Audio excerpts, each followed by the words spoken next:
하나님이 하나님됨을 포기하시고 육신이 되어서 우리에 찾아오셔서 우리처럼 죄인이 되시고 십자가에 우리를 위해서 못 박혀 돌아가신 예수님의 모습을 보고 성육신 선교라고 말하죠. 인카네이셔널 미니스트리라고 하죠.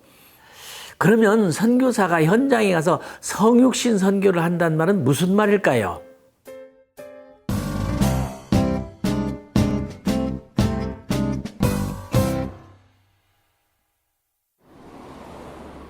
그들이 사용하는 언어, 그들이 사용하는 음식, 그들이 입는 옷, 그들이 하는 습관, 그들이 하고 있는 생각, 전반적으로 가능한 한 그 사람들처럼 되어서 문화 이해를 하고 함께하는 이런 것들이 다 하나의 성육신적인 선교라고 볼 수 있습니다. 그러나 무엇보다도 중요한 것은 예수님이 사람이 된 것은 하나님이 사랑이기 때문에 사랑을 보이기 위해서 우리에게 찾아온 것이라면 우리도 그들에게 내가 당신들을 사랑합니다는 모습을 보여주는 성육신적인 삶입니다.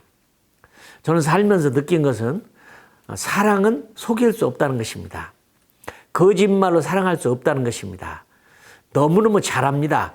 저 사람이 나를 사랑하는지 사랑하지 않는지를 너무 잘합니다. 여러분 놀랍게도 현장에서는 예수는 믿지 않지만 주민들이 선교사들을 점수를 매깁니다. 100점짜리, 90점짜리, 80점짜리. 어떤 선교사는 천사라고 하기도 하고 어떤 선교사는 악마라고 불리우는 사람도 있습니다. 하영조 목사님은 그런 말을 했습니다. 희생이 없는 것은 거짓말이다. 맞습니다. 희생이 없는 것은 가짜입니다. 이것은 남편과 아내 사이에도 마찬가지고 부모와 자녀 사이에도 마찬가지고 형제와 형제 사이에도 마찬가지입니다. 목사와 성도 사이에도 마찬가지고 성도와 성도 사이에도 마찬가지입니다. 희생이 없고 사랑이 없는 것은 가짜일 수밖에 없는 것입니다. 저는 미국에서 어떤 로저스 목사님이라는 설교를 들을 때 이런 설교를 하시더라고요. 희생이란 말을 설교를 할 때 미국에는 이 희생이란 단어가 각기 다른데요. 하나는 surrender, 내 모든 것을 다 바친다, 항복한다, 손들었다, 내 것이 없다.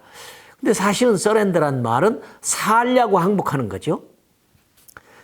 다른 말로는 dedication이라는 말을 씁니다. dedicate 한다, 나를 드립니다. 좋은 단어입니다. 그리고 다른 말로는 commitment가 있어요. 나를 위임하고 전적으로 드리고 그래서 커미트먼트도 약하니까 토탈 커미트먼트라고 해서 내가 전적으로 주님께 나를 바치고 드립니다. 나는 주님의 것입니다. 그러나 로저스 목사님이 서렌더가 됐든 데디케이션이 됐든 커미트먼트가 됐든 아니 강한 토탈 커미트먼트가 됐든 간에 이 말을 sacrifice라고 하는 진짜 희생이라는 단어와는 결코 대칭할 수가 없다는 거죠. 대신할 수가 없다는 거죠.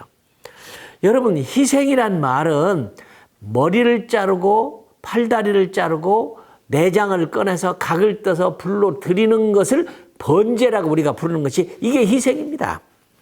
근데 아브라함이 위대했던 것은 그 아들 독자 이삭을 가슴에 칼을 품고 밧줄을 가지고 가서 그 아들을 묶어서 죽이려고 했을 때 하나님이 엄청나게 큰 감동을 받은 거라는 거죠. 희생은 하나님을 감동시킵니다. 맞죠? 다른 말로 그래요. 하나님을 한번 뿅 가게 해보세요. 그러면 그 다음에는 모든 건 다 끝난 겁니다. 하나님이 다윗을 보고 다윗이 멋진 희생, 아브라함의 희생, 그런 희생을 봤을 때 하나님은 감동을 받았고 평생 버리지 않은 것처럼 마음의 합한 자라고 말하는 것을 볼 수가 있습니다. 우리는 남미 에콰도르의 아우카족에 희생했던 5명의 선교사 얘기를 잘 압니다. 그들은 깨끗하게 희생했습니다.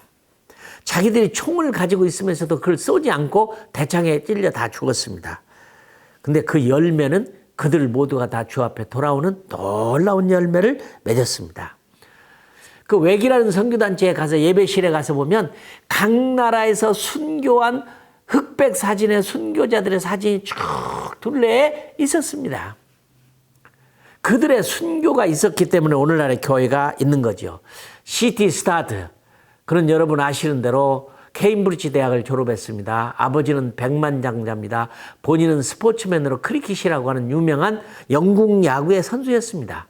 사람이 가질 수 있는 모든 고난이 있었지만 그 모든 것을 버려두고 친구 6명과 함께 극장에서 파송 예배를 드리고 떠난 케임브리지 7인. 저와 함께 같은 선교단체에 소속했던 헬렌 로스비어는 영국에서 우수한 성적으로 의과대학을 졸업하고 의사로서 결혼도 하지 않냐고 싱글로 가서 아프리카 콩고에 가고 사역을 했습니다. 근데 콩고에 큰 쿠데타가 일어남으로 반군에게 잡혀가지고 참 불행스럽게도 처녀의 몸으로 강간을 당하게 됩니다. 온 밤을 새우면서 그는 그 고통과 괴로움을 주 앞에 토하지만 결국은 예수님의 십자가를 바라보고 끝까지 남아서 그들을 사랑하고 평생의 복음을 전한 헬렌 로스비어, 저에게 큰 도전을 주었습니다. 최후의 승패는 헌신의 양에 있다고 생각합니다. 저도 고민 많이 했습니다.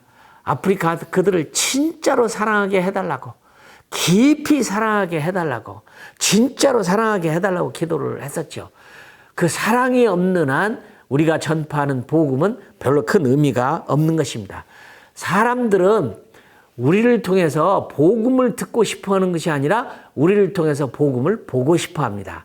삶이라고 하는 것이 얼마나 중요하신가요?